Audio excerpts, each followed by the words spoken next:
5 লক্ষ? হ্যাঁ, ঘরে ঘরে গীতা সবাই পড়লেই পারে। 5 লক্ষ কণ্ঠে কেন? প্রতিদিন যদি মনে করে মোদিজি সবাইকে বুদ্ধি দিতে পারে, যেমন কোভিডের সময় বলেছিল একসঙ্গে তালি বাজাও, সব পালাবে কোভিড ভাইরাস, এখনই বলে দিক যে দেশের শান্তির জন্য একসঙ্গে সব গীতা পড়ো। 5 লক্ষতে কি হবে? 5 কোটি করো, 10 কোটি করো, অসুবিধা কি আছে? 5 লক্ষ গীতা পড়তে বইছে। গীতা এখন ভোটের বই, ভোট পুস্তক। কাউকে যদি মুসলমান বলে আমি কোরআন পাঠ করব, তখন ভালো লাগবে তো? মানতে পারবেন তো?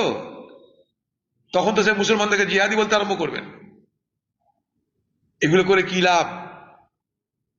আপনার সরকারে আছেন, বাংলার মুখ্যমন্ত্রী সরকারে, মোদিজি সরকারে, সরকারের কাজকর্ম নিয়ে মানুষকে বলুন কি করতে চাইছেন বলুন। সম্প্রদায়ের বিভাজন, জাতপাতের বিভাজন করে কার লাভ হচ্ছে? বাংলায় এগুলো আমাদের ক্ষতি করছে, এটুকু বলতে পারি। বাংলা মানুষ পরে বিচার করবে, কিন্তু এগুলো ক্ষতি হচ্ছে বাংলায়। চলো।